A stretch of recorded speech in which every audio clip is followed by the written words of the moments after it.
हम लोग सेल पढ़ रहे थे और सेल में कल हम लोगों ने बात करी थी कि सेल की खोज कैसे हुई। पहली बार लिविंग सेल को एंटोन वान लीवेनहॉक ने खोजा। फिर हम लोगों ने बात किया कि न्यूक्लियस की खोज रॉबर्ट ब्राउन साहब ने किया था। फिर आ गए थे सेल थ्योरी पर और बात करी थी स्लीडन, जो जर्मनी के रहने वाले बॉटनिस्ट थे। प्लांट पर उन्होंने काम किया था और कहा था कि सभी प्लांट सेल से मिलकर बने हैं। 1839 में सॉन साहब ने कहा कि एनिमल भी सेल से मिलकर बने हैं और सेल के ऊपर आउटर कवरिंग पाई जाती है, जिसको आज के समय में हम प्लाज्मा मेम्ब्रेन कहते हैं। साथ ही साथ सॉन ने यह भी देखा कि प्लांट के ऊपर एक और कवरिंग पाई जाती है, जिसको आज के समय में हम सेल वॉल कहते हैं। तो इस प्रकार से सॉन ने अपनी हाइपोथेसिस दिया था और कहा था कि सभी एनिमल और प्लांट सेल या उनके प्रोडक्ट से मिलकर बने हैं। साथ ही साथ कहा था एनिमल में एक आउटर कवरिंग है जिसको हम प्लाज्मा मेम्ब्रेन कहते हैं और प्लांट में इसके ऊपर एक और कवरिंग है प्लाज्मा मेम्ब्रेन के ऊपर जिसको सेल वॉल कहते हैं। सॉन की हाइपोथेसिस के बाद स्लीडन और सॉन दोनों ने मिलकर सेल थ्योरी दिया था और कहा था कि all living being are composed of cell and their product. और हम जानते भी हैं कि जितने भी लिविंग बीइंग हैं सेल से मिलकर बने हैं और इसीलिए कहते हैं बेसिक यूनिट ऑफ लाइफ। हमने ये भी कहा था कि सेल को स्ट्रक्चरल और फंक्शनल यूनिट कहते हैं। स्ट्रक्चरल यूनिट इसलिए क्योंकि हम सब सेल से मिलकर बने हैं। ये बात दूसरी है कि कुछ ऐसे हैं जो एक सिंगल सेल से मिलकर बने हैं, उनको यूनिसेलुलर कहते हैं, और बहुत सारी सेल से तो मल्टी सेलुलर। ये भी बताया था कि फंक्शनल यूनिट क्योंकि यहाँ पर हजारों प्रकार की केमिकल रिएक्शन चलती रहती है जिसके परिणाम स्वरूप हम लिविंग स्टेट में बने रहते हैं। हमने आपको बताया था कि स्लीडन और सॉन ने थ्योरी दिया था, सेल थ्योरी दिया था और कहा था कि all living are composed of cell and their product. लेकिन इस बात को एक्सप्लेन नहीं कर पाए थे कि आखिर नई नई सेल का निर्माण कैसे होता है, और इस बात को एक्सप्लेन किया था बाद में रुडोल्फ विर्च्यू ने। उन्होंने क्या कहा था कि ओमनिस सेलुला ई सेलुला, मतलब क्या था कि all cells arise from pre existing cell, और सेल मॉडर्न सेल थ्योरी दिया था। स्लीडन और सॉन की थ्योरी में कुछ परिवर्तन किए थे और कहा मॉडर्न सेल थ्योरी कहती है कि all living being are composed of cell and their product, और दूसरी लाइन है कि cells arise from pre existing cell. इसके बाद हम लोगों ने बात करी थी कि जो सेल का साइज है, शेप है, वो वेरी कर सकता है। साइज के बारे में हमने आपको बताया था, माइकोप्लाज्मा की लेंथ, बैक्टीरिया का साइज 3 माइक्रोमीटर से 5 माइक्रोमीटर, ह्यूमन आरबीसी का डायमीटर 7 माइक्रोमीटर ना, largest cell ostrich egg, longest cell nerve cell, ऐसी बातें हम लोगों ने किया था। आरबीसी राउंड या बाइकॉनकेव हो सकती है, डब्ल्यूबीसी अमीबॉइड होती है, नर्व सेल ब्रांच्ड होती हैं, लॉन्गेस्ट सेल कहलाती हैं, और बताया था ट्रैकिड इलांगेटेड होता है। फिर कहा था सेल थ्योरी का एक्सेप्शन है वायरस, क्योंकि वायरस ट्रू लिविंग नहीं होते क्योंकि इनमें कोई सेल नहीं पाई जाती। और एक बात और कहा था, anything less than a complete structure of cell not possible. साथ ही साथ बताया था हमने आपको याद होगा कि सभी सेल का साइज और शेप एक जैसा नहीं है। इसके बाद हमने आपसे कहा था अगर सेल की बात करें, सेल कवरिंग, वैक्यूल और प्रोटोप्लाज्म। सेल कवरिंग में प्लाज्मा मेम्ब्रेन तो सब में पाई जाती है, सेल वॉल में भी प्रेजेंट आर ऑप्शन, वैक्यूल और फिर प्रोटोप्लाज्म, जहां साइटोप्लाज्म और न्यूक्लियस का जिक्र किया था। साइटोप्लाज्म मेन एरेना है सेलुलर एक्टिविटीज़ की, वहां पर बहुत सारे एक्टिविटीज या कह दो मेटाबॉलिक रिएक्शंस चलती रहती हैं। इसके बाद थोड़ा आगे बढ़े थे और कहा था कि प्रोकैरियोट में कोई भी मेम्ब्रेन बाउंड सेल ऑर्गेनेल नहीं होता, लेकिन यूकैरियोट में बहुत सारे membrane bound cell organelle cytoplasm में पाए जाते हैं। जैसे माइटोकॉन्ड्रिया का जिक्र किया था, प्लास्टिड का जिक्र किया था जहां 2 मेम्ब्रेन पाई जाती हैं। कहा था endoplasmic reticulum, Golgi body, lysosome, vacuole, spherosome, peroxisome, glyoxysome, यहाँ एक सिंगल मेम्ब्रेन पाई जाती है। वहीं राइबोसोम और सेंट्रियोल में कोई मेम्ब्रेन नहीं पाई जाती, ये भी हमने आपको बता दिया था। इसके बाद हम लोग आगे बढ़े थे और आज जहाँ तक पढ़ा दिया, थोड़ा सा शेप के बारे में बताया था, साइज के बारे में बताने के बाद आज हम लोग बात करने जा रहे हैं prokaryotic cell and its organization. NCERT में एक लाइन लिखी हुई है, उसी के बारे में बात करेंगे। हम जानते हैं कि जो प्रोकैरियोट्स होते हैं उनमें मेम्ब्रेन बाउंड सेल ऑर्गेनेल नहीं पाए जाते। क्या हमने बताया कि प्रोकैरियोट्स में पहली बात हमने बताया कि यहाँ पर कोई भी मेम्ब्रेन बाउंड सेल ऑर्गेनल नहीं पाया जाएगा। मेम्ब्रेन बाउंड सेल ऑर्गेनल क्या होंगे भैया, अब्सेंट होंगे। ठीक, ये भी हमने आपको बता चुके हैं, पहले बताया था, दोबारा फिर बता दे रहे हैं कि यहाँ जेनेटिक मटेरियल कैसा होता है। जेनेटिक मटेरियल किसी मेम्ब्रेन के द्वारा कवर्ड नहीं होता। ये कैसा होता है, नेकेड टाइप का होता है।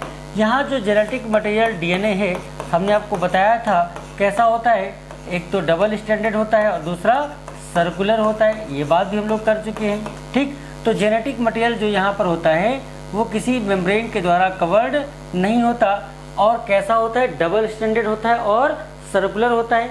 साथ ही साथ बताया था कि प्रोकैरियोटिक सेल का साइज, अगर साइज की बात करते हैं तो प्रोकैरियोटिक सेल का साइज यूकैरियोट की तुलना में क्या होगा, छोटा होगा। और ये यूकैरियोट की तुलना में तेजी से डिवाइड करते हैं, तो हम कह सकते हैं मल्टीप्लाई फास्टर देन यूकैरियोट। ये तो बताने की कोई ज़रूरत नहीं है, आप पहले से पढ़ चुके हैं। अच्छा जी, एक सेल है जिसमें आउटर कवरिंग प्लाज्मा मेम्ब्रेन अभी हमने दिखाया, अंदर फ्लूइड भरा होता है, इसको क्या बोलते हैं, साइटोप्लाज्म बोलते हैं। और यहाँ पर एक ऑर्गेनल जो प्रोकैरियोट यूकैरियोट दोनों में होता है उसको हम लोग क्या बोलते हैं, राइबोसोम। और प्रोकैरियोट में जो राइबोसोम होता है वो कैसा होता है, 70S टाइप। कैसा होता है, 70S टाइप का। ये तो बेसिक बातें थी। अच्छा सर, कोई एग्जाम्पल देके प्रोकैरियोटिक सेल का बताओ। तो आपने जैसे प्रोकैरियोटिक सेल के बारे में सुना होगा, जैसे आपने एग्जाम्पल सुने हैं, बैक्टीरिया का नाम सुना होगा या ब्लू ग्रीन एल्गी का नाम सुना होगा, जिनको हम साइनोबैक्टीरिया भी कहते हैं। क्या बोलते हैं, साइनोबैक्टीरिया कहते हैं। साइनोबैक्टीरिया के साथ साथ और कोई एग्जाम्पल देके बताओ। सर, आपने माइकोप्लाज्मा का नाम सुना होगा। माइकोप्लाज्मा भी कैसे होते हैं, माइकोप्लाज्मा भी कैसे होते हैं, प्रोकैरियोटिक सेल के एग्जाम्पल होते हैं। ठीक, फिर हम बात करेंगे प्रोकैरियोटिक सेल के शेप के बारे में। वैसे तो इनके शेप क्या करते, बहुत ज़्यादा वेरी करते हैं, लेकिन 4 प्रकार के लिखे हैं। जैसे अगर कोई बैक्टीरिया ऐसा है जो स्फेरिकल है, कैसा है, स्फेरिकल है। अगर स्फेरिकल है तो इस कंडीशन को हम बोलते हैं क्या, कॉकस। क्या बोलते हैं भाई, कॉकस बोलते हैं। कुछ ऐसा स्फेरिकल हो जाता है। कभी कभी एक स्फेरिकल जो कॉकस है वो एक और एक 2 हो जाते हैं। अगर 2 जुड़ गए तो इनको हम बोलते हैं डिप्लोकॉकस। क्या बोलते हैं, डिप्लोकॉकस। लेकिन एनसीईआरटी में लिखा नहीं तो इसको हम हटा देते हैं। ठीक, अगर ये रॉड शेप्ड है, कैसे हैं, रॉड शेप्ड है। अगर रॉड शेप्ड है तो हम लोग बोलते हैं इनको बैसिलस। क्या बोलते हैं, बैसिलस बोलते हैं। कुछ ऐसा स्ट्रक्चर देखने को मिलता है। कभी कभी इनमें कॉइलिंग हो जाती है। अगर कभी कभी के कुछ बैक्टीरिया ऐसे होते हैं जिनमें कॉइलिंग होती है। अगर कॉइलिंग है, अगर इनमें क्या पाई जा रही कॉइलिंग, तो इनको हम बोलते हैं स्पाइरलियम। क्या बोलते हैं, स्पाइरलियम बोलते हैं। यहाँ पर कैसे कॉइलिंग पाई जाती है। और अगर ये कामा शेप है, कैसे हैं, कामा शेप है। अगर ये कामा शेप है तो कामा शेप को हम क्या बोलते हैं, विब्रियो। क्या बोलते हैं, विब्रियो बोलते हैं। कुछ ऐसा स्ट्रक्चर देखने को मिलता होगा। तो हमने आपसे सिंपल सी बात करी कि शेप के आधार पर इनको हम 4 ग्रुप में रख सकते हैं। अगर स्फेरिकल हैं तो कॉकस बोलेंगे, रॉड शेप्ड हैं तो बैसिलस बोलेंगे, कॉइलिंग हो गई तो स्पाइरलियम बोलते हैं, और कामा शेप है तो क्या बोलते हैं, विब्रियो बोलते हैं। ऐसा आपने पढ़ा होगा। अच्छा जी, एक बात और है, प्रोकैरियोटिक सेल में वो कैसी भी हो, चाहे स्फेरिकल हो या रॉड शेप्ड हो या कामा शेप हो, कुछ फंडामेंटल सिमिलरिटी पाई जाती है जो लगभग सारे प्रोकैरियोटिक सेल में, लगभग सारे, सब में नहीं बोला हमने, लगभग सब में देखने को मिलती है। कहते हैं कि इनमें, इनके शेप में वेरिएशन हो सकता है, इनके फंक्शन में वेरिएशन हो सकता है, लेकिन फिर भी एक बात, जो प्रोकैरियोट्स हैं उनके कुछ फंडामेंटल सिमिलरिटी होती है। एक प्रोकैरियोटिक सेल का अगर हम स्ट्रक्चर देखें तो कुछ ऐसा हमें देखने को मिलता है। सबसे अंदर की तरफ जो कवरिंग होती है उसको हम बोलते हैं साहब प्लाज्मा मेम्ब्रेन। क्या बोलते हैं, सबसे अंदर की तरफ जो कवरिंग है उस कवरिंग को बोलते हैं, इधर लिख दे रहे नाम, क्या बोलते हैं, प्लाज्मा मेम्ब्रेन बोलते हैं। इस प्लाज्मा मेम्ब्रेन के बाहर एक और कवरिंग पाई जाती है। उस कवरिंग को हम लोग क्या बोलते हैं, उसको हम लोग बोलते हैं सेल वॉल। क्या बोलते हैं भैया, एक और कवरिंग पाई जा रही और इस कवरिंग को हमने क्या कह दिया, सेल वॉल। ठीक। इस कवरिंग को क्या बोलते हैं? Cell wall. और सेल वॉल के ऊपर एक और लेयर पाई जाती है और उस लेयर को हम लोग कुछ कहते हैं। आप बताओ क्या कहते हैं भाई? एक और लेयर पाई जा रही है, इस लेयर को हम लोग क्या बोलते हैं? इस लेयर को हम लोग बोलते हैं ग्लाइकोकैलिक्स। क्या बोलते हैं? ग्लाइकोकैलिक्स।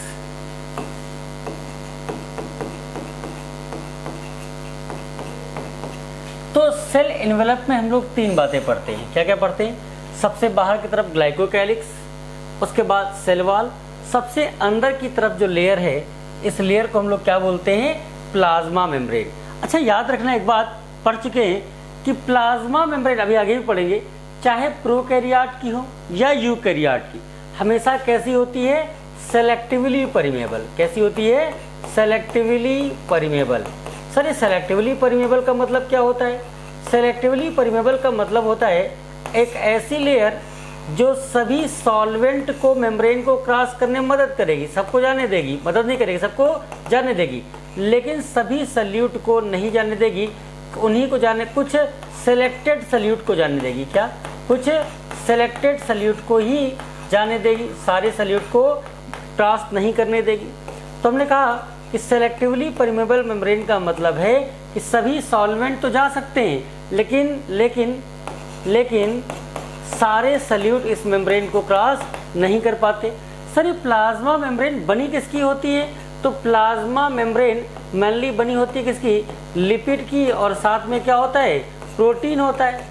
तो इसके बारे में हम बाद में बात करेंगे। खैर, बस ऐसे ही मन में आया तो बता दिया कि प्लाज्मा मेम्ब्रेन किसकी बनी होती है। अभी डिटेल में बात करेंगे प्लाज्मा मेम्ब्रेन की। तो पहली बात तो हमने आपको कवरिंग दिखाई। फिर कवरिंग के बाद अंदर की तरफ चलते हैं। अंदर क्या भरा होता है? फ्लूइड भरा होता है, और जो फ्लूइड भरा होता है उसको हम लोग क्या बोलते हैं? साइटोप्लाज्म। क्या बोलते हैं भाई? तो अंदर फ्लूइड भरा है और इस फ्लूइड को क्या बोलते हैं? अंदर एक फ्लूइड भरा है और इस फ्लूइड को हम बोलते हैं साइटोप्लाज्म।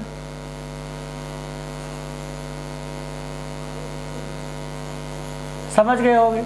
तो जो अंदर ये फ्लूइड पार्ट आपको दिख रहा है, हमने कलर कर दिया जानबूझ के कि आपको पता चल जाए क्या भरा हुआ है। ये जो फ्लूइड अंदर भरा है, इस फ्लूइड को हम बोलते हैं क्या? साइटोप्लाज्म। साइटोप्लाज्म चाहे प्रोकैरियोट हो या यूकैरियोट, सब में पाया जाएगा। और हमने ये भी बताया था कि सेलुलर एक्टिविटीज़ के लिए ये मेन एरेना, मेन स्थान का काम करता है। सारी सेलुलर एक्टिविटीज़ कहाँ होती हैं? इसी साइटोप्लाज्म में चलती रहती है। तो ये जो हमने कलर पार्ट दिखाया है, ये साहब क्या है? साइटोप्लाज्म। बस थोड़ा और कलर कर ले, अच्छा लग रहा कलर करना।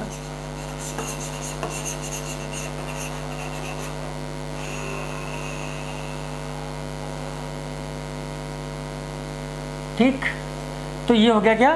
साइटोप्लाज्म। प्लाज्मा मेम्ब्रेन थोड़ी हमारी मिट गई, इसको हम दोबारा फिर से बना ले रहे हैं भाई।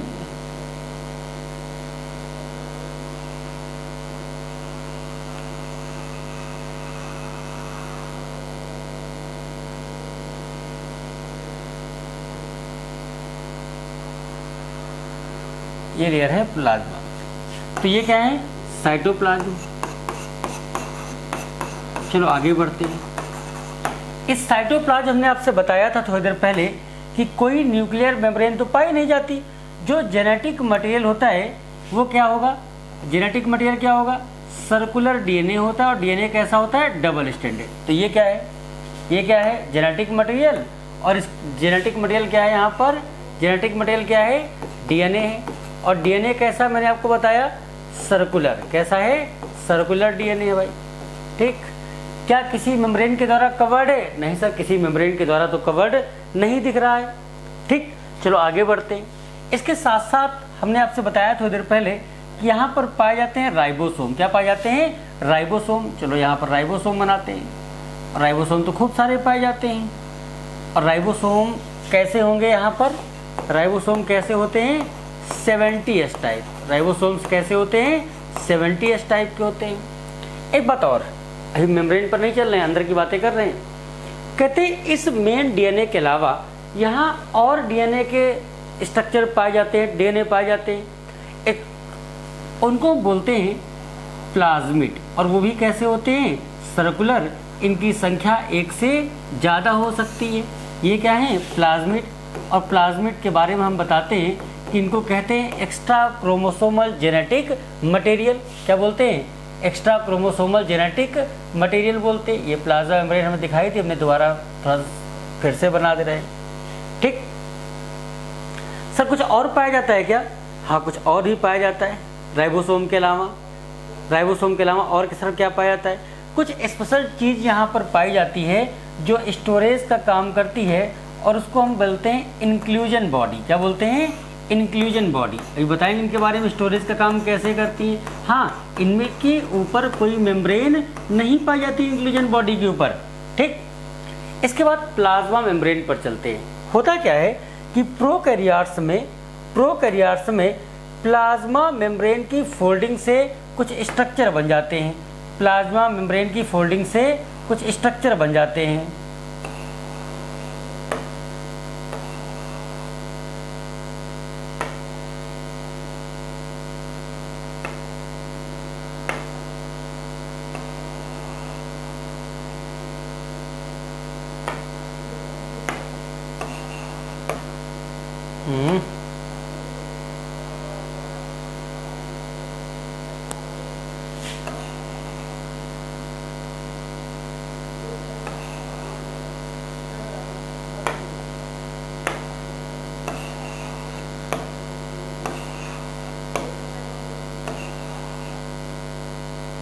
और दिखाते हैं यहाँ इस प्लाज्मा मेम्ब्रेन की, ऐसे याद रखना, प्लाज्मा मेम्ब्रेन की फोल्डिंग से स्ट्रक्चर बन जाते हैं और वो स्ट्रक्चर कहलाते हैं मीजोसोम। क्या कहलाते हैं? ये स्ट्रक्चर क्या कहलाते हैं? मीजोसोम कहलाते हैं। ये स्ट्रक्चर क्या कहलाते हैं? मीजोसोम कहलाते हैं। ये मीजोसोम अलग अलग फॉर्म के हो सकते हैं। ठीक, तो इनको हम क्या बोलते हैं? मीजोसोम बोलते हैं। और मीजोसोम किससे बनते हैं? प्लाज्मा मेम्ब्रेन के फोल्डिंग से बनने वाले स्ट्रक्चर होते हैं। ठीक, ऐसे बैक्टीरिया या ऐसे प्रोकैरियोट जो फोटोसिंथेसिस कर सकते हैं उनमें कभी कभी प्लाज्मा मेम्ब्रेन कुछ ज़्यादा ही फोल्ड हो जाती है। क्या बोला? कि कभी कभी प्लाज्मा मेम्ब्रेन कुछ ज़्यादा ही फोल्ड हो जाती है। किसी दूसरे कलर से दिखाते हैं, कुछ ज़्यादा ही फोल्ड हो जाती है और कुछ ऐसे स्ट्रक्चर बन जाते हैं। ठीक, ये स्ट्रक्चर क्या कहलाते हैं? क्रोमैटोफोर। क्या कहलाते हैं? ये स्ट्रक्चर एक एक करके डिटेल में पढ़ेंगे, बस अभी बातें मेरी सुनते रहना। ये स्ट्रक्चर कहलाते हैं क्या? क्रोमैटोफोर्स। और इन्हीं क्रोमैटोफोर्स में मौजूद होते हैं पिगमेंट जो लाइट को एब्जॉर्ब कर सके, अब आगे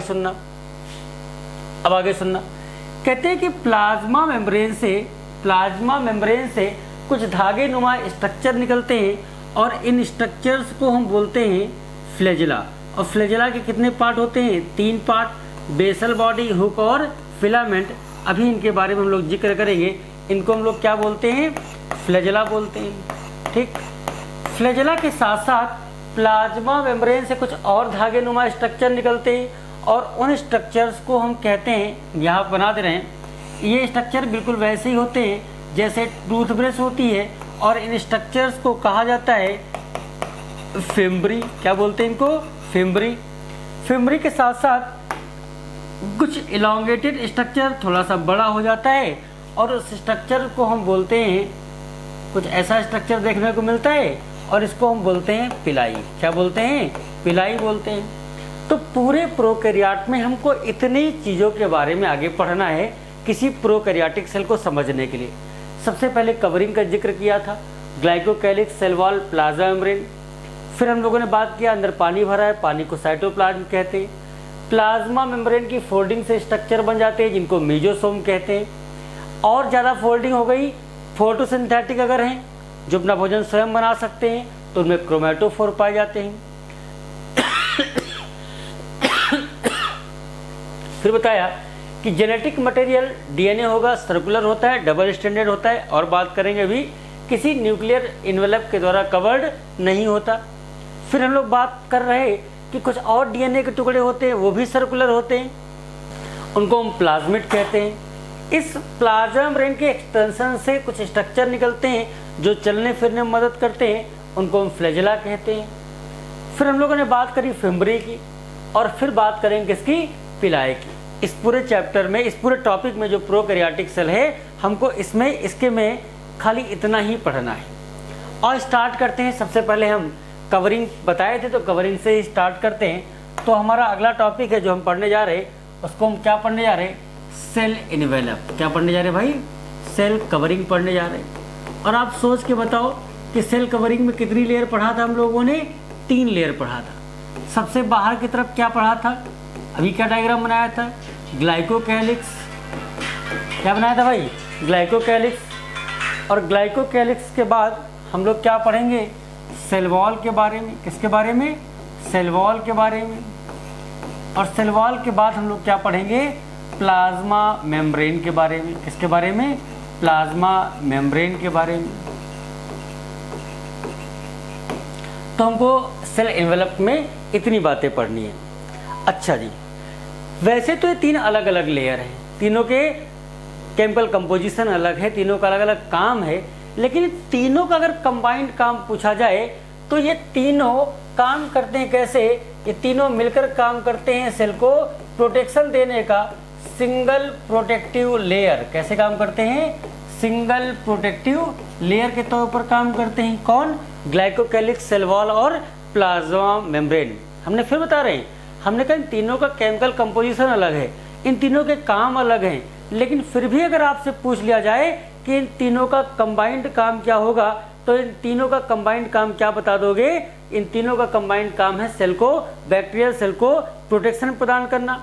अच्छा जी, सबसे बाहर की लेयर इसमें से कौन सी, अगर कोई पूछे आउटर मोस्ट लेयर कौन सी है, तो आउटर मोस्ट लेयर कौन सी है भैया, ग्लाइकोकैलिक्स। सबसे अंदर की लेयर कौन सी है, सबसे अंदर की लेयर कौन सी है, प्लाज्मा मेम्ब्रेन। और बीच वाली लेयर कौन सी है, बीच वाली लेयर कौन सी है, सेल वॉल। ठीक, आउटर मोस्ट लेयर ग्लाइकोकैलिक्स, बीच में सेल वॉल, और सबसे अंदर की तरफ कौन है भैया, प्लाज्मा मेम्ब्रेन। और आप बताएं इनमें से कौन सी लेयर ऐसी है जो साइटोप्लाज्म के डायरेक्ट कांटेक्ट में है। सबसे जो अंदर होगी वो डायरेक्ट कांटेक्ट में होगी, तो साइटोप्लाज्म के डायरेक्ट कांटेक्ट में कौन सी लेयर है, प्लाज्मा मेम्ब्रेन। और बात करते हैं, स्टार्ट करते हैं सबसे पहले बिना टाइम बेकार किए, ग्लाइकोकैलिक्स। हम लोग पढ़ेंगे अब किसके बारे में, ग्लाइकोकैलिक्स के बारे में। ठीक, स्टार्ट करते भाई। कहते हैं जो ग्लाइकोकैलिक्स है, जो ग्लाइकोकैलिक्स है, ग्लाइकोकैलिक्स का मतलब कवरिंग। कैलिक्स का मतलब क्या है भाई, कैलिक्स का मतलब क्या है, कवरिंग। ठीक, और ये शब्द कहाँ से लिया गया है, कार्बोहाइड्रेट से। कहाँ से लिया गया भाई, कार्बोहाइड्रेट से लिया गया। तो आपसे पूछा जाए, जनरल लैंग्वेज में पूछ लिया जाए कि बताओ जो ग्लाइकोकैलिक्स नामक आउटर मोस्ट लेयर है वो किस चीज़ से मिलकर बनी होगी, तो आप क्या कह दोगे, कार्बोहाइड्रेट से। लेकिन कभी कभी याद रखना कि कभी कभी कुछ मात्रा में यहाँ पर प्रोटीन भी पाया जा सकता है। ग्लाइकोकैलिक्स जब हम पढ़ते हैं तो 2 बातें पढ़ते हैं। एक तो पढ़ेंगे क्या, कैप्सूल। क्या पढ़ेंगे भाई, कैप्सूल के बारे में। और कैप्सूल के बाद हम लोग पढ़ेंगे नंबर 2 पर स्लाइम लेयर। किसके बारे में पढ़ेंगे, स्लाइम लेयर के बारे में। आओ पढ़ना स्टार्ट करते हैं। ठीक, ये तो बताने की जरूरत तो नहीं होगी किसी को कि जो ग्लाइकोकैलिक्स है वो आउटर मोस्ट लेयर है। सीधे स्टार्ट करते हैं। तो मान लो, ऐसे मान लो कि ये सबसे अंदर की लेयर है, इस लेयर को हम लोगों ने क्या कहा था, प्लाज्मा मेम्ब्रेन कहा था। प्लाज्मा मेम्ब्रेन के ऊपर जो लेयर थी उस लेयर को क्या बोला था, सेल वॉल बोला था। और इस सेल वॉल के ऊपर एक और लेयर जो पाई जा रही, उस लेयर को हम क्या बोलते हैं, उस लेयर को हम क्या बोलते हैं, कैप्सूल बोलते हैं। जो कैप्सूल होती है, जो कैप्सूल होती है, जो कैप्सूल होती है वो स्लाइम लेयर की तुलना में क्या होती है, थिक होती है। स्लाइम लेयर की तुलना में क्या होती है, थिक होती है, मोटी होती है। ठीक, तो कैप्सूल के बारे में बात, ग्लाइकोकैलिक्स के बारे में ही बात कर रहे हैं। हमने कहा ग्लाइकोकैलिक्स 2 प्रकार का, एक कैप्सूल, दूसरा स्लाइम लेयर। तो ये लेयर क्या कहलाती है, कैप्सूल कहलाती है। और कैप्सूल जो है वो स्लाइम लेयर की तुलना में कैसी होती है, मोटी होती है, थिक होती है। सर कैप्सूल का काम क्या है, मैंने पहला काम तो बताया ही था। क्या काम होता है, प्रोटेक्शन प्रोवाइड करना। और साथ ही साथ मोटी होने के साथ साथ ये मजबूत होती है, टफ होती है ना, तो बैक्टीरिया को बस्ट होने से, कोलैप्स होने से बचाने का काम भी करती होगी। बोलो भैया, बोलो यार। साथ ही साथ कैप्सूल की खास बात होती है, जो एनसीईआरटी नहीं लिखा, अपने मन से ऐसे ही बता देते हैं, ये बैक्टीरिया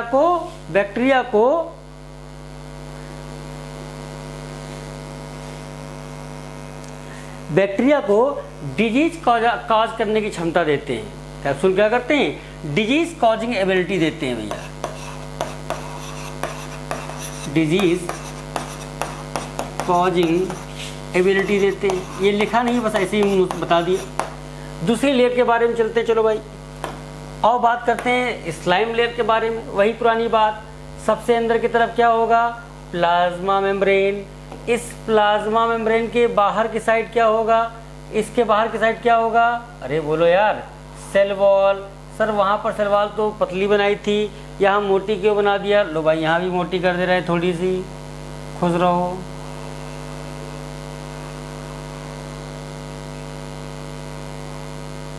ठीक, इस सेल वॉल के ऊपर एक चिपचिपी सी लेयर पाई जाती है और उसको हम क्या बोलते हैं? Slime layer. क्या बोलते हैं? स्लाइम लेयर बोलते हैं। कुछ ऐसी लेयर पाई जाती है,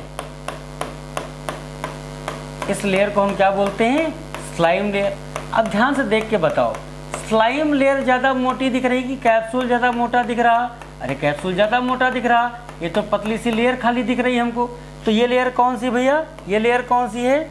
इस लेयर को हम क्या बोलते हैं? Slime layer. Sir slime layer thin है, कैसी है? स्लाइम लेयर कैसी है भैया? थिन है, इसमें कोई शक नहीं है।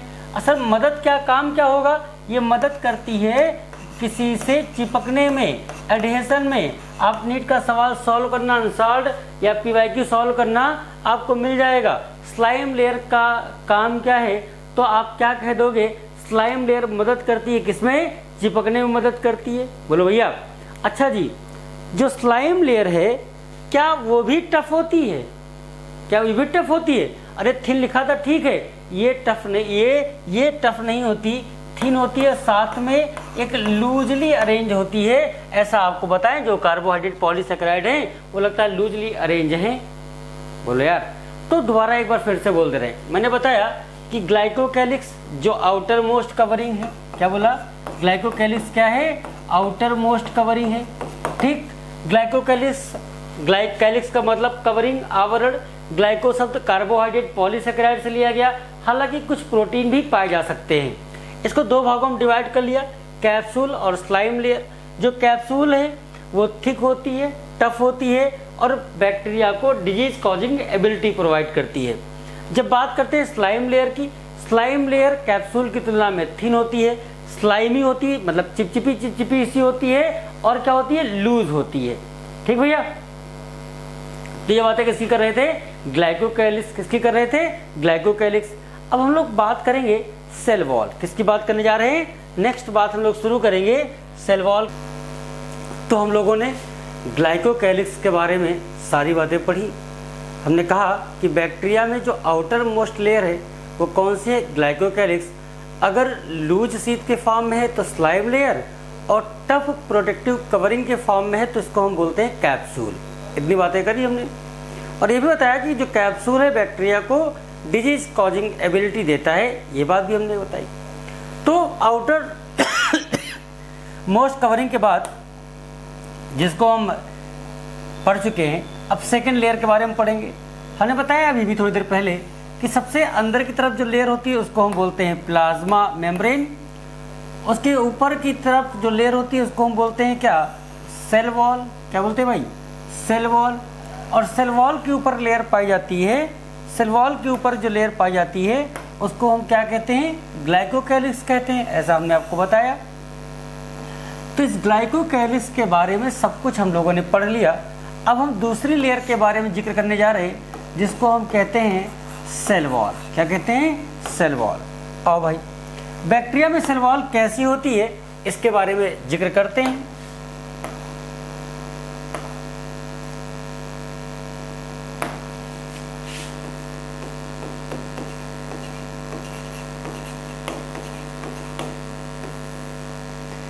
पहली बात तो जो सेल वॉल है वो मिडिल लेयर होती है, बीच वाली लेयर होती है। अंदर की तरफ प्लाज्मा मेम्ब्रेन है और बाहर की तरफ ग्लाइकोकैलिक्स है। बाबा बता चुके, 2 बार बता दिया। जो सेल वॉल है बैक्टीरिया को सपोर्ट प्रोवाइड करती है। क्या प्रोवाइड करती है? सपोर्ट प्रोवाइड करती है, सेफ प्रोवाइड करती है। ठीक भाई, तो सेल वॉल के बारे में क्या कह सकते हैं? सेल वॉल के बारे में कह सकते हैं कि पहली बात ये कि क्या प्रोवाइड करेगी? प्रोवाइड सेफ, साथ ही साथ स्ट्रॉन्ग स्ट्रक्चरल सपोर्ट देती है। स्ट्रॉन्ग स्ट्रक्चरल सपोर्ट प्रोवाइड करती है और इसी का ये बैक्टीरिया को बस्ट होने का मतलब क्या होता है? फटना। कोलेस मतलब चिपक जाना दीवारें। तो बैक्टीरिया को प्रिवेंट करती है, बचाती है फटने से, बस्टिंग से या कोलैप्सिंग से। तो हम कह सकते हैं provide strong structural support, prevent from bursting or collapsing. ये तो जनरल बातें थी जो हम बैक्टीरिया की सेल वॉल के बारे में कर रहे थे। अब जब आपने पढ़ा था किंगडम मोनेरा तो वहाँ पर आर.एच. विटेकर का क्लासिफिकेशन पढ़ते वहीं पर लिखा था कि बैक्टीरिया की सेल वॉल किसकी बनी होती है। तो वहाँ लिखा है कि बैक्टीरिया की cell wall non cellulosic, cellulose की नहीं बनी होती है। किसकी बनी होती है भैया? Non cellulosic. ये बनी होती है कार्बोहाइड्रेट। किसकी बनी होती है? कार्बोहाइड्रेट। और साथ में पाया जाता है, कार्बोहाइड्रेट के साथ साथ इसमें कुछ और पाया जाता है। क्या पाया जाता है? Amino acid. क्या पाया जाता है भाई? Amino acid. तो बैक्टीरिया की सेल वॉल में क्या होता है? कार्बोहाइड्रेट और एमिनो एसिड। सेलुलोज की बनी नहीं होती। प्लांट की सेल वॉल तो सेलुलोज की बनी होती है, लेकिन यहाँ वहाँ लिखा है कि बैक्टीरिया की सेल वॉल कैसी होती है? Non cellulosic. सर ये कोई नाम बताओ, याद नहीं रह पाता। तो बनी होती है पेप्टाइडोग्लाइकन की। किसकी बनी होती है? पेप्टाइडोग्लाइकन से मिलकर बनी होती है। पेप्टाइडोग्लाइकन शब्द 2 चीज़ों से मिलकर बना है। पेप्टाइड मतलब क्या? एमिनो एसिड समझ लो। क्या भैया? एमिनो एसिड होते हैं। और ग्लाइकन शब्द किसके लिए बना है? कार्बोहाइड्रेट। किसके लिए बना है? कार्बोहाइड्रेट के लिए। तो हमने आपको बताया कि जो बैक्टीरिया की सेल वॉल है वो बनी होती है कार्बोहाइड्रेट और एमिनो एसिड से। नाम क्या होता है? पेप्टाइडोग्लाइकन। सर क्या ये सेलुलोज होता है? सेलुलोज नहीं होता। क्या होता है? कार्बोहाइड्रेट और एमिनो एसिड होता है। ठीक। कहते हैं कि बैक्टीरिया की सेल वॉल बड़ी मजबूत होती है, बड़ी रिजिड होती है। सेल वॉल कैसी होती है? सेल वॉल कैसी होती है? रिजिड होती है। सर रिजिड क्यों होती है? रिजिड होती है क्योंकि इसमें स्पेशल टाइप के मैक्रो मॉलिक्यूल पाए जाते हैं और उन मैक्रो मॉलिक्यूल का नाम हम आपको बता चुके हैं। क्या नाम बताया हमने? क्या नाम अभी बताया था? पेप्टाइडोग्लाइकन। तो पेप्टाइडोग्लाइकन के कारण इनकी सेल वॉल कैसी होती है? बेहद रिजिड होती है। सपोर्ट प्रोवाइड करेगी बताया था, सेफ प्रोवाइड करती है ये भी हमने बताया था। सर जो ये पेप्टाइडोग्लाइकान है, जो पेप्टाइडोग्लाइकान है इसमें कुछ पाया जाता है। 2 नाम आपने सुने होंगे। एक नाम सुना होगा एन एसिटिल ग्लूकोसामाइन और एक नाम सुना होगा एन एसिटिल म्यूरेमिक एसिड। नाम सुना होगा शायद। तो ये जो पेप्टाइडोग्लाइकान है इसमें 2 चीज़ें, एक को कहते हैं नैग और एक को कहते हैं नैम। नैग और नैम। ये नैग क्या है? हम तो नाम ही नहीं पढ़ पाते। N acetyl glucosamine, N acetyl muramic acid. तो नैग को क्या कहते हैं? N acetyl glucosamine. और सर नैम को क्या कहते हैं? नैम को कहते हैं एन एसिटिल म्यूरेमिक एसिड। ठीक। सर ये नैग और नैम बनते कैसे हैं? ग्लूकोसा शब्द बना है ग्लूकोज से, कार्बोहाइड्रेट से। एमीन शब्द कहाँ से लिया गया? एमिनो एसिड से। तो ये ग्लूकोज, जो ग्लूकोज है उस ग्लूकोज का मॉडिफिकेशन हो जाता है और उसके मॉडिफिकेशन से क्या बनते हैं? नैग और नैम। ग्लूकोज क्या है? कार्बोहाइड्रेट ही तो बोलेंगे। तो ग्लूकोज क्या? ग्लूकोज का, अरे भाई हमने बताया कि ग्लूकोज का क्या हो जाएगा? मॉडिफिकेशन हो जाएगा और मॉडिफिकेशन से क्या बनते हैं? मॉडिफिकेशन से बनते हैं नैग और नैम बनते हैं। सर क्या पेप्टाइडोग्लाइकन के यही कंपोनेंट है? हाँ बिल्कुल, पेप्टाइडोग्लाइकन के यही कंपोनेंट होते हैं। अच्छा एक बात बताएं, होता क्या है कि एमिनो एसिड क्या है? एमिनो एसिड की एक चेन होती है, नैग और नैम की एक चेन होती है। नेक्स्ट पन्ने पर दिखाते हैं, कुछ ऐसा आपको देखने को मिलेगा। जैसे मान लो एक बार नैग है, ये नैग लिख दिया, और किसी दूसरी इंक से भी हम लिख देते हैं इसमें नैम। जो ब्लू से दिखा रहे हैं इसको समझ जाओ एन एसिटिल म्यूरामिक एसिड, और जो येलो से दिखाया है इसको आप क्या कह सकते हो? हमने बोल दिया नैग, और इसको हमने क्या बोल दिया? ये भी नैग है। ये क्या है? NAM N acetyl muramic acid. तो नैग और नैम अल्टरनेट अरेंज होते हैं, तो इनकी पूरी नैग और नैम की चेन बन गई। ये आपस में जुड़े होते हैं, ये आपस में क्या होते हैं? जुड़े होते हैं। ऐसी एक नहीं कई चेन बनाते हैं सेल वॉल बनाने के लिए भाई।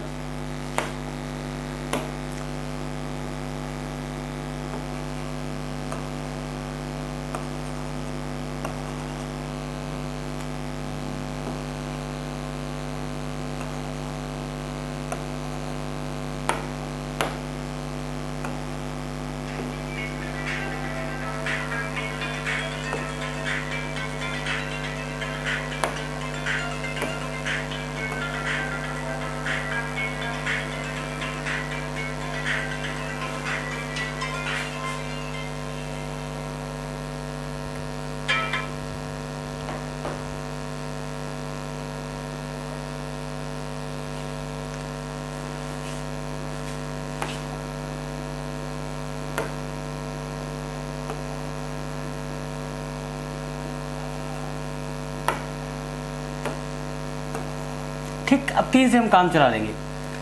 और यहाँ पर भी कुछ एमिनो एसिड पाए जाते हैं। यहाँ पर भी क्या पाए जाते हैं? Amino acid. ये नैग और नैम आपस में क्रॉस लिंकेज के द्वारा जुड़े रहते हैं।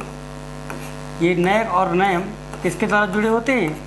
एमिनो एसिड के क्रॉस लिंकेज के द्वारा जुड़े होते हैं। कुछ ऐसा देखने को मिलता होगा। बोले यार, कुछ ऐसे ही आपस में जुड़े रहते हैं।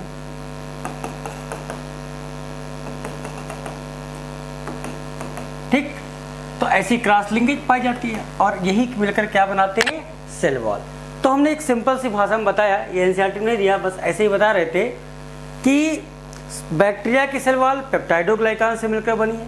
पेप्टाइडोग्लाइकान क्या है? कार्बोहाइड्रेट और एमिनो एसिड। ये किससे मिलकर बने होते हैं? नैग और NAM. NAG N acetyl glucosamine, और नैम का नाम है एन एसिटिल म्यूरामिक एसिड। कहते हैं जो ये क्रॉस लिंकेज बन जाती है तो सेल वॉल देखने में कुछ ऐसी लगती होगी। सेल वॉल देखने में कुछ ऐसी लगती होगी। सेल वॉल देखने में कुछ ऐसी लगती है। ये जो क्रॉस लिंकेज है, कुछ एंटीबायोटिक ऐसे होते हैं जैसे पेनिसिलिन, एंटीबायोटिक से बैक्टीरिया को मार सकते हैं। कुछ एंटीबायोटिक ऐसे होते हैं जैसे पेनिसिलिन, वो क्या करेगा? इस क्रॉस लिंकेज को क्या करता है? तोड़ देता है। तो अगर क्रॉस लिंकेज टूट जाएगी तो जाहिर सी बात ये स्ट्रैंड अलग अलग हो जाते हैं, सेल वॉल पूरी खराब हो जाती है, जिसके कारण से बैक्टीरिया क्या होता है? मर जाता है। एनसीईआरटी में एक लाइन लिखी है, एनसीईआरटी में लाइन लिखी है कि bacteria can be classified into 2 group on the basis of thickening of cell envelope and on the basis of staining of bacteria। Cell wall की थिकनिंग और स्टेनिंग के आधार पर बैक्टीरिया को हम 2 ग्रुप में बांट सकते हैं। और सबसे पहले हम स्टेनिंग की बात कर लेते हैं। क्रिश्चियन ग्राम नामक वैज्ञानिक थे जिन्होंने बैक्टीरिया की स्टेनिंग किया था। स्टेनिंग करने के लिए क्या किया? एक स्लाइड पर खूब सारे बैक्टीरिया ले लिए। उनको नहीं पता था ये बैक्टीरिया कौन से हैं, बस उन्होंने खाली बहुत सारे बैक्टीरिया एक स्लाइड पर क्या किया? ले लिया। एक स्लाइड पर जब खूब सारे बैक्टीरिया ले लिए, उसके बाद इसकी स्टेनिंग करी। और स्टेनिंग करने के लिए क्या किया? स्टेनिंग करने के लिए क्या किया इन्होंने? स्टेनिंग करने के लिए क्या किया इन्होंने? Crystal violet. क्या लिया भैया? क्रिस्टल वायलेट ले लिया। क्रिस्टल वायलेट ले लिया। और क्रिस्टल वायलेट से जब इनको सबको स्टेन किया तो सभी बैक्टीरिया का रंग बदल गया। सभी बैक्टीरिया कैसे हो गए? सभी बैक्टीरिया कैसे हो गए? वायलेट कलर के। सभी बैक्टीरिया कैसे हो गए? वायलेट कलर के हो गए। हो सकता है हमने सेल वॉल के बारे में थोड़ी जल्दी दिखा दिया, जल्दबाजी कर दिया, तो सभी बैक्टीरिया का रंग बदल गया और सभी बैक्टीरिया कैसे हो गए? कलरफुल हो गए। मान लो हमने कह दिया कि वायलेट कलर के। कैसे हो गए? वायलेट कलर के हो गए। चलो सबको कलर कर देते हैं। ये कलर समझ में नहीं आ रहा, कोई दूसरा कलर उठा लेते हैं। चलो, सभी बैक्टीरिया का रंग कैसा हो गया? अब यहाँ हरा है, आप वायलेट समझ जाना। सही बैक्टीरिया कैसे हो गए? वायलेट कलर के हो गए।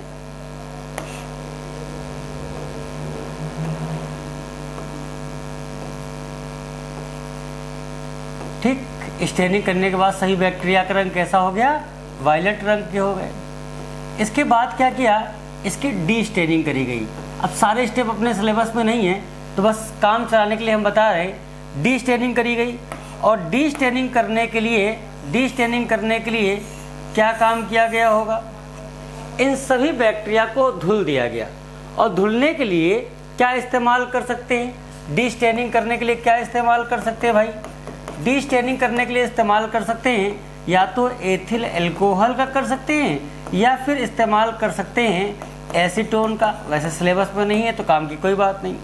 और देखते हैं, जब सभी बैक्टीरिया की डी स्टेनिंग करी गई तो क्या हुआ? कुछ बैक्टीरिया ऐसे थे जिनका वायलेट कलर रिटेन रहा और कुछ बैक्टीरिया ऐसे थे जिनका वायलेट कलर डिसअपियर हो गया। कुछ बैक्टीरिया ऐसे थे जिनका वायलेट कलर रिटेन रहा और कुछ बैक्टीरिया ऐसे थे जो कलरलेस हो गए। ऐसे बैक्टीरिया जिनका वायलेट कलर रिटेन रहा उनको कह दिया ग्राम पॉजिटिव। क्या कह दिया? ग्राम पॉजिटिव कह दिया। जिनका वायलेट कलर रिटेन रहा उनको कह दिया ग्राम पॉजिटिव। ठीक, और जिनका वायलेट कलर रिटेन नहीं रह पाया उन बैक्टीरिया को कह दिया गया ग्राम नेगेटिव। क्या कह दिया? ग्राम नेगेटिव कह दिया। हमने कहा जिनका वायलेट कलर रिटेन रहा उनको कह दिया ग्राम पॉजिटिव, जिनका वायलेट कलर रिटेन नहीं रहा उनको कह दिया ग्राम नेगेटिव। आपके मन में सवाल आया होगा कि साहब इनका कलर डिसअपियर हो गया परंतु इनका कलर बना रहा, ऐसा क्यों हुआ? ऐसा इसलिए हुआ कि जो ग्राम पॉजिटिव बैक्टीरिया होते हैं उनमें जो क्रॉस लिंकेज पाई जाती है वो थोड़ा ज़्यादा पाई जाती है, लेकिन ग्राम नेगेटिव बैक्टीरिया में ऐसा नहीं होता। Gram negative bacteria loosely arrange रहते हैं उनके सेल वॉल में। जो नैग और नैम की चेन है, जो एमिनो एसिड की चेन है, वो लूजली अरेंज रहते हैं, क्रॉस लिंक सही से नहीं होते, जिसके कारण से यहाँ से जो स्टेन था वो आसानी से बाहर निकल जा रहा था।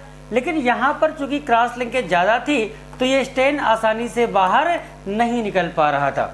तो स्टेनिंग के आधार पर बैक्टीरिया को दो कैटेगरी में, दोबारा बोलते रहे, इनमें वायलेट क्रिस्टल रिटेन रहे और ग्राम नेगेटिव से निकल गए। इसलिए निकल गए क्योंकि यहाँ पर क्रॉस लिंकेज जो एमिनो एसिड की चेन थी लूजली अरेंज थे और यहाँ डेंसली पैक्ड क्रॉस लिंकेज खूब पाई जा रही थी। फिर हमने कहा कि जब स्टेनिंग किया तो इनको दो ग्रुप बैक्टीरिया के मिले। एक को इन्होंने क्या कह दिया? ग्राम पॉजिटिव कह दिया और दूसरे को कह दिया ग्राम निगेटिव। क्या कह दिया भैया? ग्राम निगेटिव कह दिया। तो दो ग्रुप हो गए, एक ग्राम पॉजिटिव का और दूसरा ग्राम निगेटिव का। ग्राम पॉजिटिव वो थे जिनमें स्टेन रिटेन था, रिटेन स्टेन। ठीक, इनका कलर कैसा बना रहा? वायलेट कलर का। और दूसरी खास बात ये होती है, इनकी जो सेल इन्वेलप होती है, जो सेल की कवरिंग होती है, वो क्या होती है? वो थिक होती है, मोटी होती है। ठीक, तो ग्राम पॉजिटिव बैक्टीरिया की दो बातें बताई। इनमें स्टेन क्या था? रिटेन था, वायलेट कलर रिटेन था और जो सेल इन्वेलप थी वो कैसी थी? थिक थी, मोटी थी। कुछ ऐसा नज़ारा देखने को मिलता होगा। सबसे अंदर की तरफ प्लाज्मा मेम्ब्रेन के ठीक ऊपर जो लेयर होगी उस लेयर को हम क्या बोलते हैं? सेल वॉल बोलते हैं। क्या बोलते हैं भाई? सेल वॉल बोलते हैं। और सेल वॉल के ऊपर जो लेयर पाई जाती है उस लेयर को हम क्या बोलते हैं? ग्लाइकोकैलिक्स बोलते हैं। क्या बोलते हैं? ग्लाइकोकैलिक्स बोलते हैं। ठीक, तो इनकी सेल इन्वेलप कैसी थी? मोटी थी, थिक थी। वही ग्राम नेगेटिव बात करते हैं तो यहाँ पर देखते हैं कि इनमें जो स्टेन था वो रिटेन नहीं रहा। क्या कहते हैं, स्टेन, क्या कह सकते हैं, हम कह सकते हैं कि स्टेन डू नॉट रिटेन। ठीक, और अगली बात ये है कि इनकी जो सेल एनवेलप है, वो कैसी होती है, थिन होती है, पतली होती है। ठीक, कुछ ऐसा देखने को मिलता होगा। सबसे अंदर की तरफ प्लाज्मा मेम्ब्रेन के ठीक ऊपर जो लेयर होगी, उस लेयर को हम क्या बोलते हैं, सेल वॉल बोलते हैं। क्या बोलते हैं भाई, सेल वॉल बोलते हैं। और उसके ऊपर जो लेयर है उसको हम क्या बोलते हैं, ग्लाइकोकैलिक्स बोलते हैं। तो आप देख के ध्यान से देखो कि ग्राम पॉजिटिव और ग्राम नेगेटिव, इन दोनों बैक्टीरिया में से किसकी दीवार मोटी है, थिक है, तो आपको किसकी दिख रही होगी, ग्राम नेगेटिव बैक्टीरिया की थिन और ग्राम पॉजिटिव बैक्टीरिया की थिक दिख रही होगी। सर कोई एग्जाम्पल दे के बताओ हमको ग्राम पॉजिटिव बैक्टीरिया का, जो हमने कभी पढ़ा हो। आपने एक बैक्टीरिया का नाम पढ़ा होगा, लैक्टोबैसिलस। क्या नाम पढ़ा है, लैक्टोबैसिलस। लैक्टोबैसिलस कैसा बैक्टीरिया होता है, ग्राम पॉजिटिव बैक्टीरिया होता है। आपने एक साइनोबैक्टीरिया का नाम सुना होगा, फ्रैंकिया। क्या नाम सुना है, ये भी कैसी होती है, कैसा होगा, ग्राम पॉजिटिव। सर कोई ग्राम नेगेटिव का एक एग्जाम्पल बता दो। तो आपने सर नाम सुना होगा ई-कोलाई नामक बैक्टीरिया का, ये कैसा होगा, ग्राम नेगेटिव होता है। कैसा होता है, ग्राम नेगेटिव होता है। ये बात आपने पढ़ा होगा। तो ये बातें हम लोगों ने अब तक करी सेल वॉल के बारे में। दोबारा सारी बातें बोल रहे हैं, आप रिकॉल करना। हमने कहा सेल वॉल नॉन सेलुलोजिक है, सपोर्ट प्रदान करती है, बैक्टीरिया को बर्स्ट होने से, कोलैप्स होने से बचाती है। फिर हमने आपको बताया कि जो सेल वॉल है वो बनी होती है कार्बोहाइड्रेट और एमिनो एसिड। पेप्टाइडोग्लाइकन का जिक्र किया, पेप्टाइड एमिनो एसिड से, ग्लाइकन कार्बोहाइड्रेट से। ग्लूकोज में कुछ परिवर्तन, मॉडिफिकेशन होते हैं, जिनसे क्या बन गया, नैग और नैम। नैग को एन एसिटिल ग्लूकोसामाइन, नैम को एन एसिटिल म्यूरेमिक एसिड। ये नैग और नैम आपस में जुड़ जाते हैं, एक चेन बन जाती है, एक स्ट्रैंड बन जाता है। ऐसे बहुत सारे स्ट्रैंड एक दूसरे के पैरेलल रखे हैं और वो आपस में क्रॉस लिंकेज के द्वारा कनेक्ट रहते हैं। हमने दूसरी बात बताया कि सेल वॉल की अगर हम बात करते हैं, जो सेल वॉल है यहाँ बैक्टीरिया में, उसको थिकनिंग के आधार पर और स्टेनिंग के आधार पर दो कैटेगरी में बांट सकते हैं, ग्राम पॉजिटिव और ग्राम नेगेटिव। अगर क्रिश्चियन ग्राम के रूल के हिसाब से जिनका वायलेट कलर रिटेन रहा उनको ग्राम पॉजिटिव कह दिया, और जिनका वायलेट कलर रिटेन नहीं रह पाया उन बैक्टीरिया को क्या कह दिया, ग्राम नेगेटिव। जैसे लैक्टोबैसिलस एक ग्राम पॉजिटिव बैक्टीरिया है, फ्रैंकिया एक ग्राम पॉजिटिव बैक्टीरिया है, ई कोलाई एक ग्राम नेगेटिव बैक्टीरिया है। ठीक, तो इतनी बातें हम लोगों ने करी। नेक्स्ट बात हम लोग करने जा रहे हैं प्लाज्मा मेम्ब्रेन। किसके बारे में बात करने जा रहे हैं, प्लाज्मा मेम्ब्रेन के बारे में। प्लाज्मा मेम्ब्रेन के बारे में याद रखना कि चाहे प्रोकैरियोट हो या यूकैरियोट, प्लाज्मा मेम्ब्रेन तो सब में पाई जाती है। प्लाज्मा मेम्ब्रेन सबसे इनर मोस्ट लेयर थी, साइटोप्लाज्म को चारों तरफ से घेरे हुए संरचना, इसको हम क्या बोलते हैं, प्लाज्मा मेम्ब्रेन बोलते हैं ना। और प्लाज्मा मेम्ब्रेन की खास बात क्या होती है, प्रोकैरियोट और यूकैरियोट कोई भी हो, ये बनी होती किससे, मेनली इसमें पाया जाता है लिपिड और प्रोटीन। कुछ और भी पाया जाता है लेकिन अभी बात नहीं करेंगे, मेनली तो लिपिड और प्रोटीन ही पाया जाता है। और प्लाज्मा मेम्ब्रेन चाहे प्रोकैरियोट की हो या यूकैरियोट की, कैसी होती है, सेलेक्टिवली परमेबल। कैसी होती है भाई, सेलेक्टिवली परमेबल नेचर की होती है। ये बात भी याद रखना। सेलेक्टिवली परमेबल का मतलब हमने थोड़ी देर पहले बताया भी था कि सभी सॉल्वेंट को मान लो ये सॉल्वेंट है, सभी सॉल्वेंट को मेम्ब्रेन के अंदर या बाहर जाने देगी। लेकिन सभी सल्यूट के साथ में ऐसा नहीं होगा, कुछ ही सल्यूट हैं जो अंदर जा सकते हैं, और ये कौन से होते हैं, सेलेक्टेड सल्यूट, जिनको मेम्ब्रेन चाहेगी वही मेम्ब्रेन के अंदर क्रॉस कर सकते हैं ना। तो ऐसा मूवमेंट क्या कहलाता है, ऐसी मेम्ब्रेन क्या कहलाती है, सेलेक्टिवली परमेबल मेम्ब्रेन। अच्छा, हम कहते हैं बनी होती किसकी, यहाँ पर पाया जाता है क्या, लिपिड की बाइलेयर क्या पाई जाती है, लिपिड की बाइलेयर पाई जाती है। और लिपिड की बाइलेयर के बारे में हम जानते हैं, ये लिपिड की बाइलेयर है। ये क्या है, लिपिड की बाइलेयर, 2 लेयर है लिपिड की। ठीक, जो गोल गोल स्ट्रक्चर दिख रहा इसको हम बोलते हैं क्या, हेड। और ये क्या है भैया, टेल। ठीक, जो हेड होता है वो पोलर नेचर का होता है। कैसा होता है, पोलर। पानी से प्यार करता है, मतलब कैसा होता होगा, हाइड्रोफिलिक नेचर का। कैसा होता है, हाइड्रोफिलिक। जो टेल है वो कैसी होती है, नॉन पोलर। कैसी होती है, नॉन पोलर। और दूसरी बात, पानी से बिल्कुल भी प्यार नहीं होता तो कैसी होती है, हाइड्रोफोबिक नेचर की। कैसी होती है, हाइड्रोफोबिक नेचर। क्या सर हमेशा ऐसा होता है कि पोलर हेड बाहर की तरफ और टेल अंदर की तरफ होती है? हाँ, हमेशा ऐसा होता है। ऐसा इसलिए होता है क्योंकि टेल को पानी से प्यार नहीं, हाइड्रोफोबिक नेचर की है। और बाहर की तरफ भी एक्वस एनवायरनमेंट, सेल के अंदर की तरफ अंदर भी एक्वस एनवायरनमेंट। तो इन टेल को क्या किया, दोनों हेड के बीच में, क्योंकि हेड को पानी से प्यार है, कैसा होता है, हाइड्रोफिलिक नेचर का होता है, इसलिए हम ये बात कहते हैं। अच्छा जी, हमने आपको बताया कि लिपिड यहाँ पर पाया जाता है। एक बात और बता देते कहो तो, जो लिपिड होता है वो कैसा होता है, फास्फोलिपिड। ये क्या होता है, बाद में बातें करेंगे कि फास्फोलिपिड क्या होता है। ठीक, तो तीनों लेयर के बारे में हम लोगों ने बात किया। सबसे पहले ग्लाइकोकैलिस के बारे में बात किया, ग्लाइकोकैलिस के बाद सेल वॉल के बारे में, और फिर प्लाज्मा मेम्ब्रेन के बारे में। आज हम लोग यहीं तक रखेंगे क्योंकि इसके बाद हमें बहुत ज़्यादा डिटेल में पढ़ना होगा सेल इन्वेलप के मॉडिफिकेशन। हम पढ़ेंगे मेजोसोम्स के बारे में, क्रोमेटोफोर्स के बारे में। ठीक, फिर राइबोसोम यहाँ पर कैसे होते हैं, उनका साइज क्या होता है, फ्लैजेला क्या होते हैं, फिम्ब्री क्या होते हैं, पिलाई क्या होते हैं, इनके बारे में डिटेल में हम लोग नेक्स्ट क्लास में बात करेंगे। Thank you.